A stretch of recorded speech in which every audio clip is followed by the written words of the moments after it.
Hello प्यारे बच्चों, मैं हरकिशन। और जैसा कि आप सभी जानते हैं, मैं एक फिजिक्स टीचर हूँ। आने वाला जेईई मेंस नीट का एग्जाम, उसके लिए हम प्रिपेयर कर रहे हैं। तो अभी 22 जनवरी 2026 को शिफ्ट सेकंड का जो एग्जाम हुआ था, उससे हमने एक क्वेश्चन लिया है। स्टेटमेंट है, a light ray incident on a slab of refractive index 3/2 if wavelength of refracted ray is 520 nanometre, find wavelength of incident ray. तो एक ग्लास स्लैब है जिसका रिफ्रैक्टिव इंडेक्स हमें गिवन है 3/2 म्यू।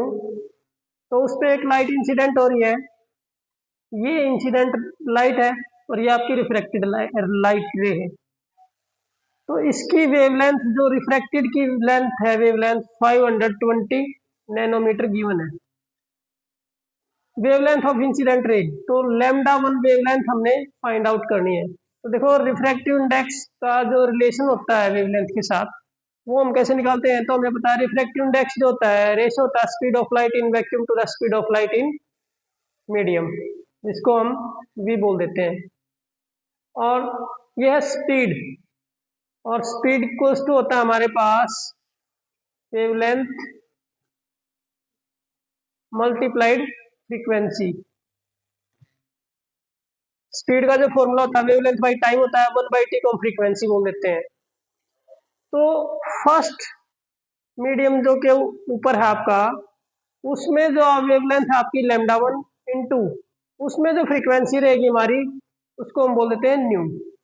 अब सेकंड मीडियम में अगर हम बात करें तो वेवलेंथ हो जाती है लैम्डा 2 और उसमें फ्रीक्वेंसी रहती है सेम।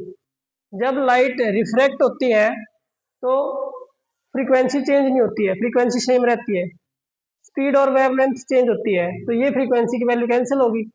तो रिफ्रैक्टिव इंडेक्स हमारे पास जो कि गिवन है 3/2 इक्वल्स टू क्या आ गया, लैम्डा 1 बाई लैम्डा 2। तो लैम्डा 1 की वैल्यू आ गई 3/2 इंटू लैम्डा 2, 3/2 इंटू, और ये हमें गिवन है 520 नैनोमीटर।